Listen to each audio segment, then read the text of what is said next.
Nina bentule bande ngodonga kwelakithi kwanongoma indaba ze-1KZNTV nifundele uphilano kaCebekhulu kamzimba umntwana uyakhuleka. Nazo ke izona ndaba esithi izo ezihamba phambili namuhla.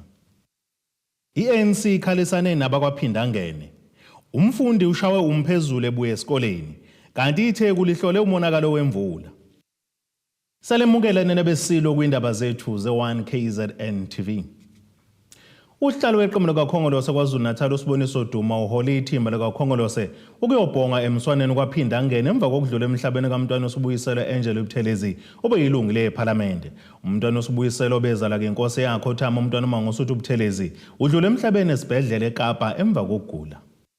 Alokhu etheleke njalo amalungu omphakathi ukuzokhalisana nomndeni wakwaphindangene emva kokudlula emhlabeni kwaMntwana uSibuyiselwe Angel Buthelezi nobe ilunga leParliament nozalwa inkosi yakwaphindangene siyakhothama umntwana uMangosuthu Buthelezi. Usihlalo ANC esifundazweni KwaZulu-Natal usiboniso Duma uhole ithimba ukuyokhalisana nomndeni emva kwalesigameko. uDuma udlulisa amazwi enduduzo waphinde waqhakambisa ukubuyisana phakathi kwe-ANC ne-IFP nokuyinto eyayihlezi ishunyayelwa umntwana uMangosuthu Buthelezi. Waba yilunga le-ANC Youth League, so uyohlela ingxenye uyohlela ezisholo ke nathi ngelinye ilanga nathi kwi-ANC umongameli uTheme Goqo ANC wasinikeza ke umsebenzi ukuthi ke sinomtolo Provincial Secretary sihlale phansi siyolukhuluma lolu daba lokubuyisana ngoba umntwana wayecelele ecela ukuthi angadlule emhlabeni engabuyanga ku-ANC. Sicabanga ukuthi umsebenzi awuzama noma ungazange uzithele amafutha anele kodwa slowly sekuyasebenzisana. Cishe niyabona njengamanje ukuthi siyekwazi ukuthi i-ANC ne-IFP bahlangane bakwazi ukwenza ama-programs together bakhona nakhulumeni. So isimo kancane kancane siyakwazi ukuthi silunge. Washulo ngamazwi kakho umntwana ukuthi yena uma selide i-IFP ngeke ayivumele i-ANC iphume emandleni uyozama ngayo yonke indlela ukuthi ayilondoloze ngoba uyazi ukuthi kwakumbutho omkhulu kanganana wehlonipha wamongameli uLthuli wamongameli uThamba. So sicabanga ukuthi usuku njalo and sokwazi ukuqhubeka sisebenzisana. Siyafisa ukuthi baduduzeke, siyazi amanxeba semasha emva kokudlula komntwana kodwa siyafisa umndeni uqine bakhulume kahle ke nabo. Inkosi umntwana uZozifa Buthelezi nokuyena osesele kanye noMafungasi umntwana uPhumzile Buthelezi uzolisa ukuthobeka ngokuzokhaliswa yiqembu likaKhongolose emva kokwehlelwa yifu elimnyama. Manje ngempela angazi ukuthi ngizokuthathani ngihlanganise nani ngokushiya kwakhe. Kodwa ke uma kunjena njengoba yikhona ukusiza nabantu lapha abafowethu nodadewethu futhi nize njengoba senichazile ngokobundeni anilapha ngokukhongolose understand kwabo lezi ikipe enifakile noma bayifakile eze IFP kodwa silapha ngokobundeni umntwana ngiyazi ukuthi kwakuwumndeni wakhelo we-ANC wayengahlolisi futhi nakho ukuthi I never left the ANC, the ANC left me. Umntwana ngakho-ke mashenge sithokoza kakhulu sibhekise kubafowethu nodadewethu bakaKhongolose ngoba njengoba senichazile aniqala ukubabona njalo la ekhaya uma kunefu empisholo baba lapho babenathi baba futhi abokuqala ababalapho babenathi bezosigona. Inkosi yakwaphindangene iphinde yachaza ngobudlelwano bayo nomntwana uSibuyiselwe nokuyena obenguthunjana. Kodwa ngaba sikho ngaphandle komntwana njengoba selishilo ukuthi nani la ngendaba yomntwana mfowethu Mthombeni ngaba ngikho futhi ningasaqali. ANC is always like this mangabe kunomkhuhlane la ekhaya azasho umuntu cha kunenhlahla ngempela nolo baye bathi when days are dark friends are few. Tina is the opposite. We don't know how to deal with the friends. Now we prepare until today and honestly this is the only way we could deal with it. And me personally, because of the friendship I had with my sister, it's really a great opportunity.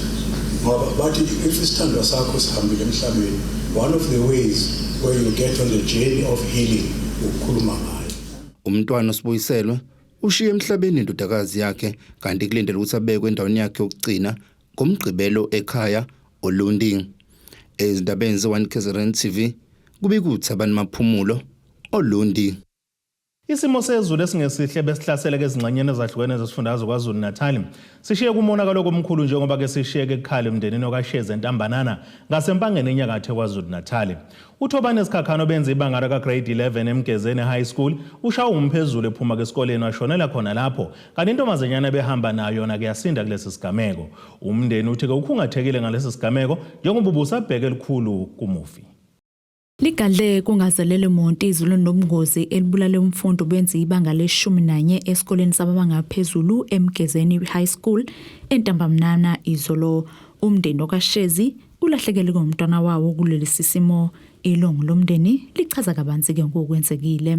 Ubebuya esikoleni ubeyobhala beqala ukubhala iphepha lakhe loqala maye bese bebuya esikoleni endleleni kwaduma izulu maduma izulu ehamba nenye ingane entombazane ekuthiwa akagumede ba madumele izulu wala lamshaya ke lenza lesimonakalo uyawo intombazane naye wawa mayisivuka intombazane mayiphaphama sizwa ngaba abazwe ngingane ngoba besingekho thina sifike sesizwe sebathi ingane ithe mayivuka yabona lo ongasekho kweqamehlo edlikize ngasukhipha amagwebo seqina imhlathi yase ibika kulo muzi lo basebehla abakulo muzi lo beza bazosiza ke mabethi bafika ingane siyavutha mayivutha bazama ukuyicisha ngenhlabathi yaza yagcina yacima base belekelela bathatha ingubo ke basimbozela yona. Siyabonga kakhulu kulomndeni okwazile ukusimbozela umntana wethu esesigangeni. Uthobani ke bamchaze njengomntwana belusize ekhaya futhi ke bebelindele elikhulu kuyena.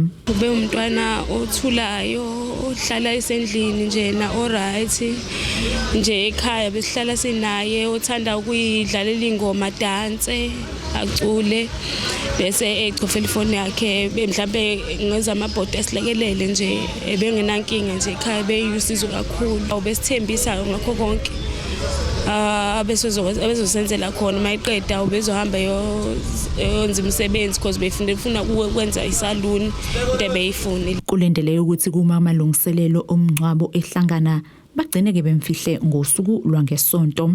Ngasho ukuthi amakhaza bekhona wona ngoba bengakhokhela imathole se okunyeke mhlambe ngahlula endleleni angazi kodwa nje amalungiselelo omncwabo kumanje ngibiza ngawo for amakhaza kodwa okunye asinakho ngoba besondlwa impesheni yesalukazi nawo amathole bengakhokhela ngithatha kuyimpesheni yesalukazi ngikhokhela amathole.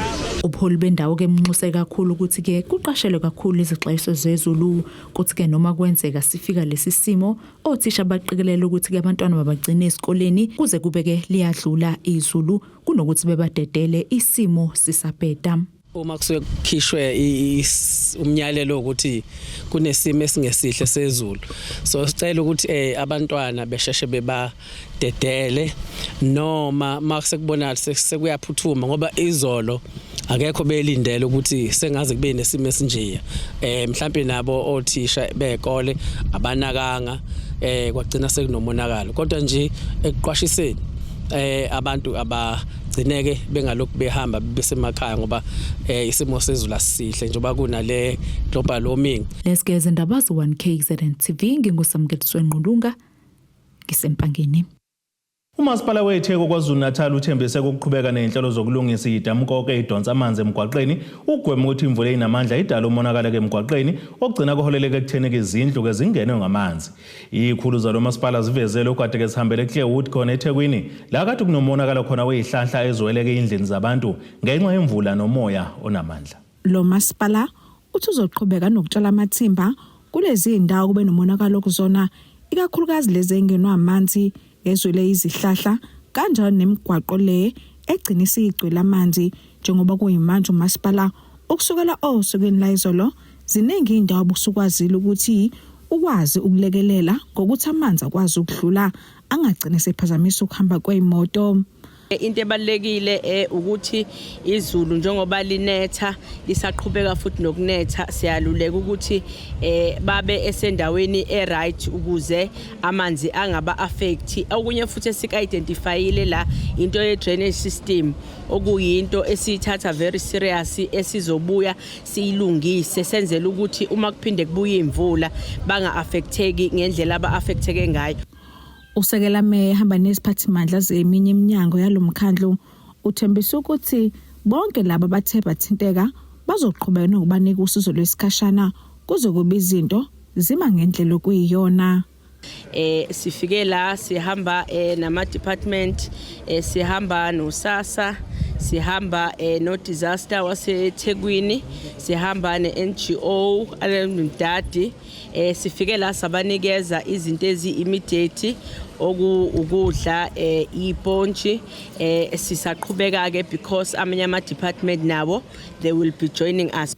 Ngesikhathi lezi iphathimandla zihambele kwezinye zezindawo ezikhona eThekwini ezithintekile umphakathi uzokalisa ukubonga ngosizo lwesikhashana osalithola ngoTebogo Sibisi wezindaba ze1KZNTV kuChannel 261 ngiseThekwini. Ake seyitolo nenebeselo sobuye sibuye nezinye zindaba.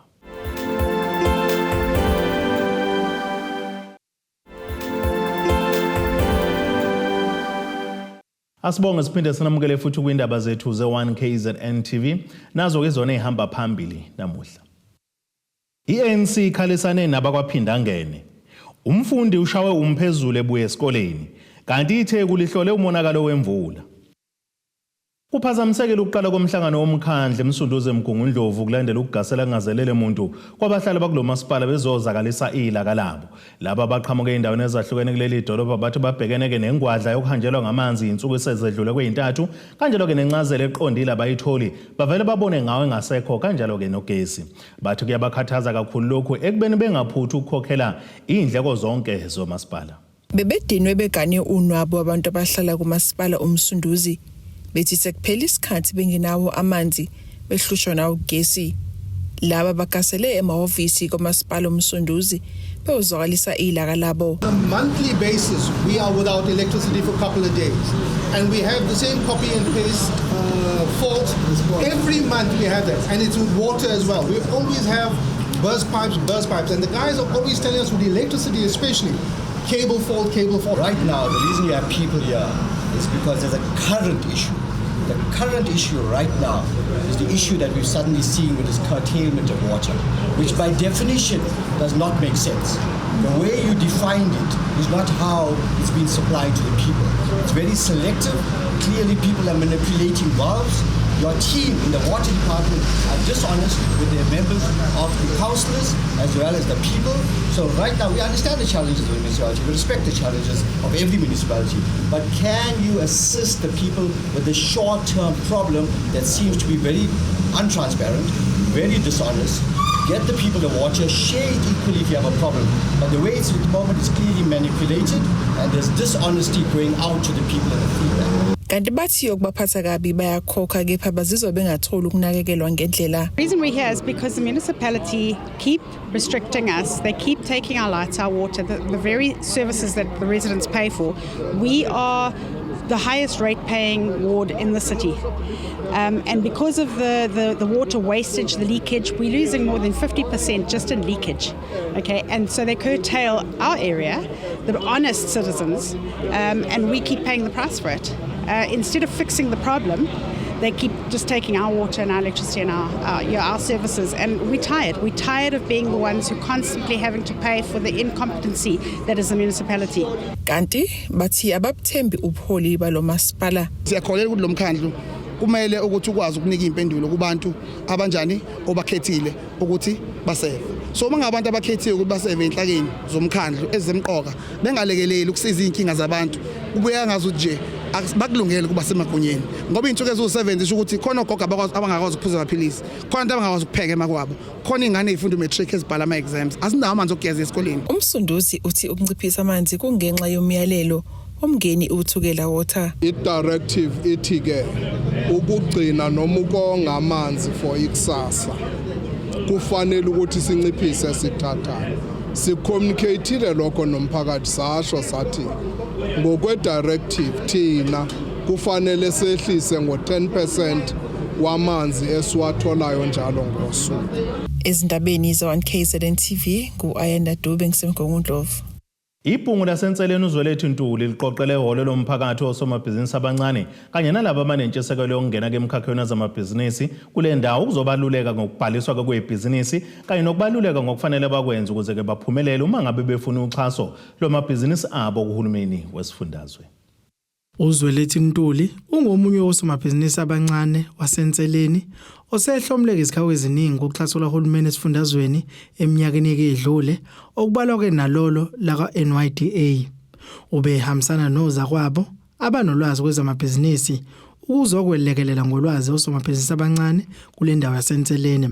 Uthi uzodlulisa kulwazi analo ukuze kalekelele osomabhizinisi abasafufuza ukuze bethola uxhaso. Ngenxa ukuthi ngeke ngaba nenhlanhla ukuhamba ama training understanding and designing a business plan 2017 ngaba umuntu understand ukuthi yini esuke ebuzwa ama stakeholders kwi application ngenxa ukuthi ngeke ngaba ngenza ama training understanding and designing a business plan.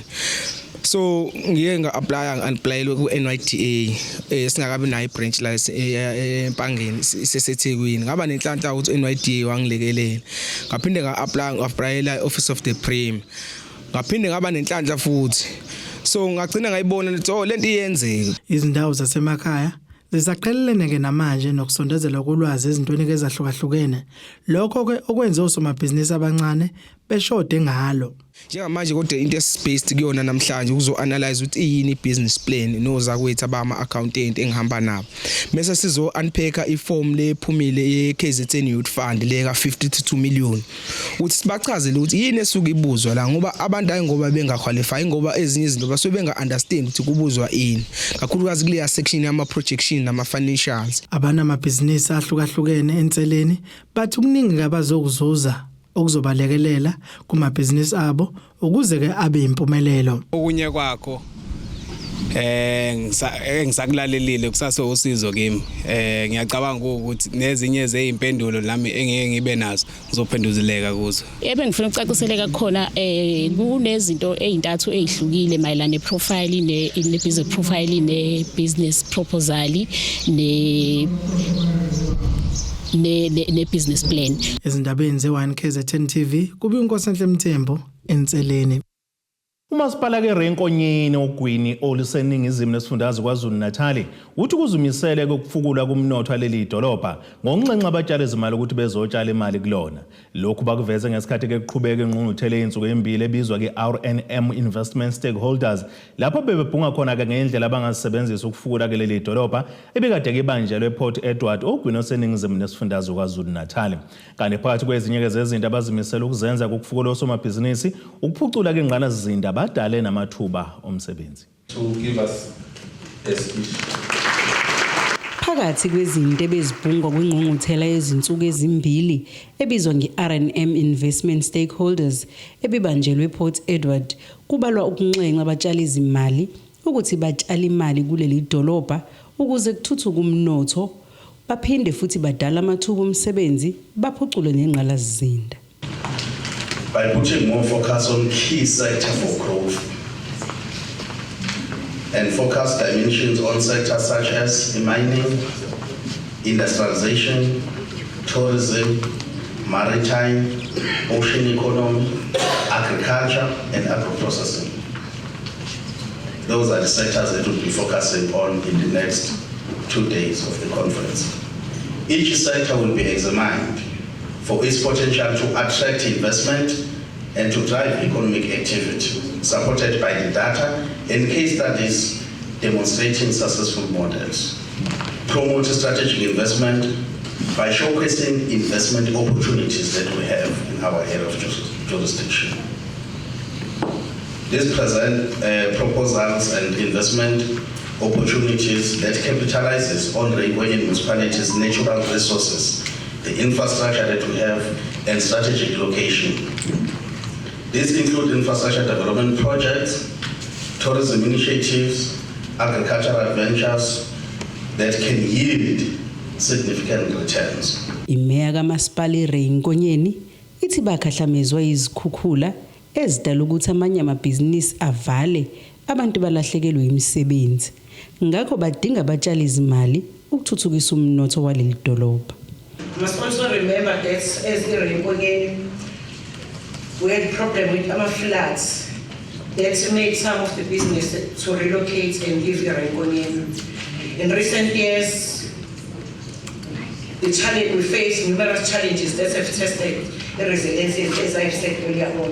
Most of the businesses that decided to leave Rain Nkonyeni, and that created a lot of people losing their job. So we are here today because we want all of you, or anyone who can invest, so that we take Rain Nkonyeni to another level. We want to be a metro, not only a local municipality. Uthi kuseqhulwini kubona ukulungisa inqalazizinda. Ngixoxa ngiba umeya, I said our priorities will be on the roads. We know most of our roads are not drivable, but we are still there. Slowly but slowly we are getting there to fix our roads so that the businesses are not going to suffer. And the number three one I've touched on is also the strategic investment in infrastructure, not only creates immediate job, but also lay a groundwork for long-term growth. Le ngqungquthela kulindeleke iphele ngosuku lakusasa. Lo mbiko benuwethulelo zamando sicele wezindaba ze1KZNTV ngisePort Edward. Ake siphinde futhi sithi shelele itolo nenabeselo siyabuya nezinye izindaba.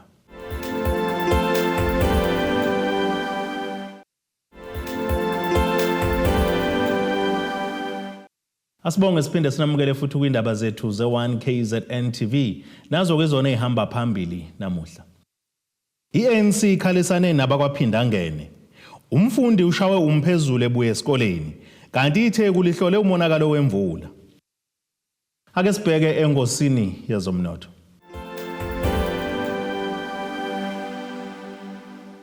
Iranda kuleli ngu-17.56 kwidola laseMelika bengu-18.93 kwi-euro yase-Europe ibengu-22.77 kupondo waseBrithani kuthi intengo yegolide yona bengu-$2,755.37 ounce kuthi intengo engahluziwe ibengu-$76.04 umphongolo.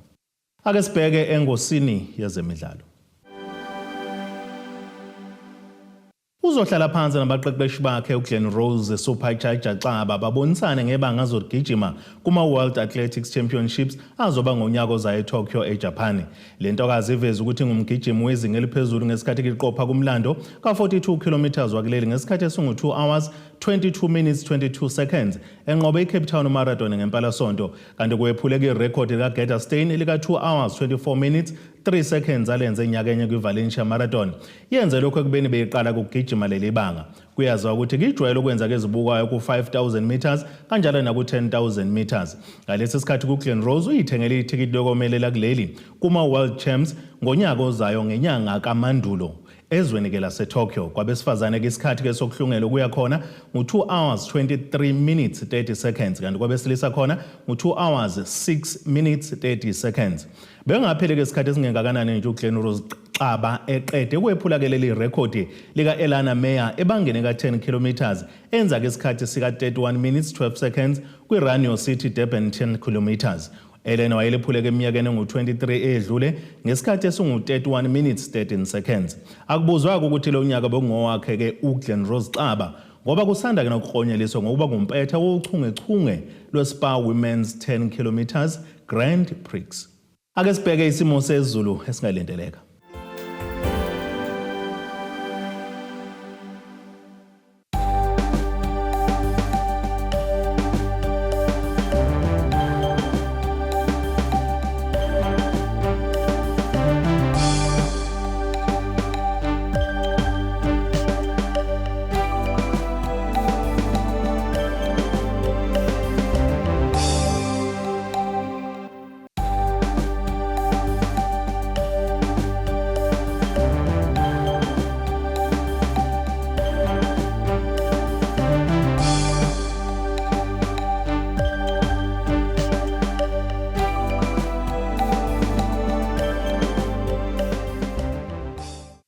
Nina bomlilo othatha ushubuhanguhangu washisa ikhotha zasedlebe kwakosha eyisemabedlane okamzimba umntwana nethimba lonke le indaba sithe ixabene. Abethuli bethu bezindaba baxhaswe iThuli's Bayview Bridal. Ungabashayela kulezi zinombolo ezivelile.